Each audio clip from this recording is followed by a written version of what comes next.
I think I've said it in another video, I put the drop spindles on this truck to lift the front of that truck. These are the stock spindles. Now it's up to like a normal, what I consider a normal low height. I could actually drive it if I wanted to.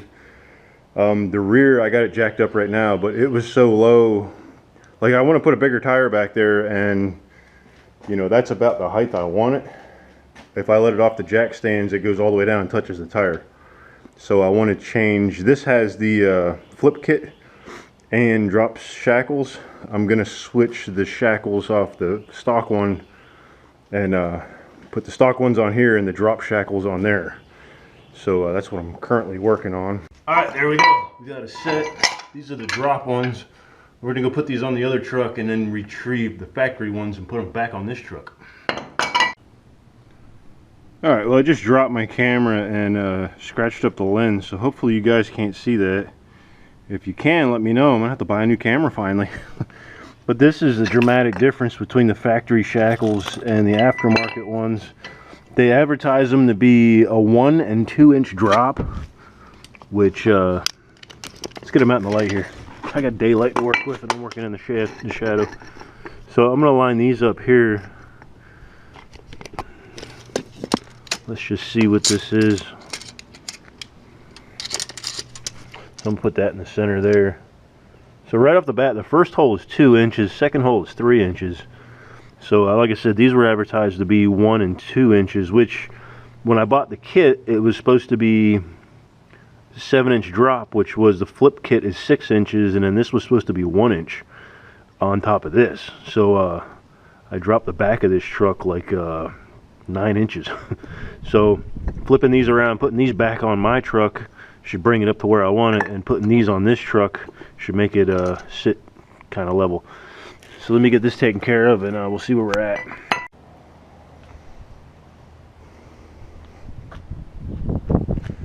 So this would be equivalent to a 2-3. This is what a 2-3 would look like. Let me go on the other side. That's a 2-3. Not bad. Like I said, that's kind of like daily driver stuff there. I'd like the back end lower just a little bit, but that's as far as you can go without doing the flip kit.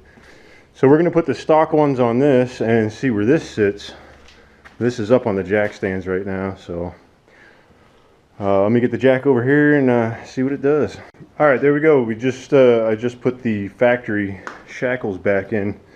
Yeah, it looks like it came up like 2 inches. I mean, this was literally on here before, so that's like inch and a half. I don't really know how that, you know, works out. I'm sure it's some kind of a cantilever effect or something.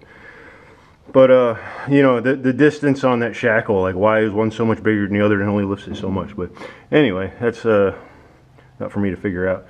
I got it up a little higher. Now, of course, this isn't the tire I'm going to be running on this truck. I'm going to be using a little taller tire, I believe. Haven't figured out what I'm doing yet. Obviously, I'm not keeping like any of these wheels on this. These are the wheels that came on the other truck. I just put them on here so I can see what it looks like. Because this is probably about the height. These are, what are these? I can't even find the size on them. 265, 70, 15s, 265s.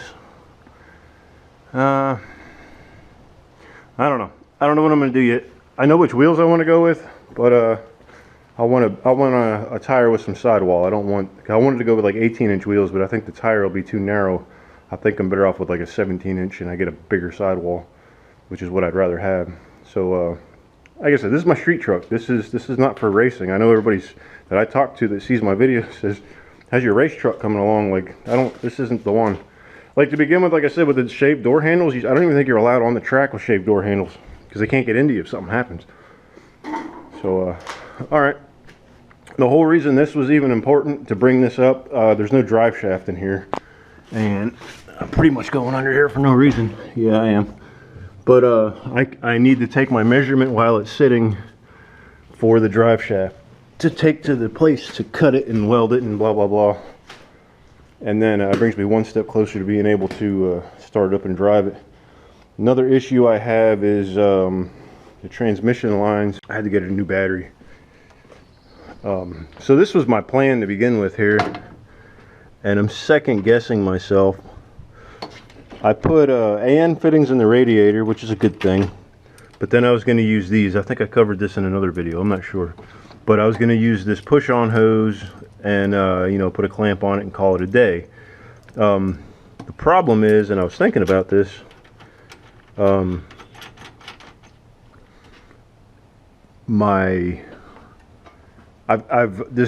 this pump's making more pressure, and it can blow these lines off.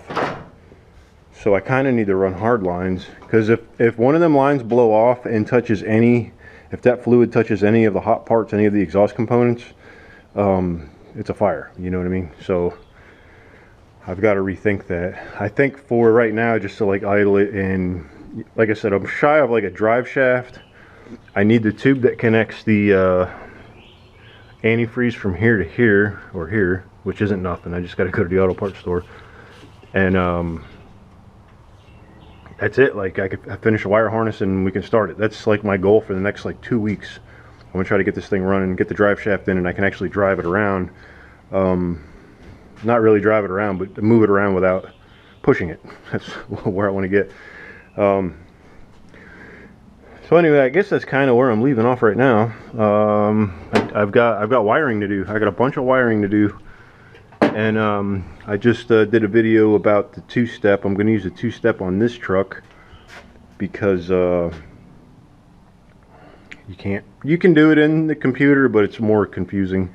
I bought it for the other truck I'm working on, but I realized I'm using the MSD 6014, I think it is. That has a two-step built into it already, so I bought it for no reason, so may as well use it on something, right? Anyway, it's the end of this video for now.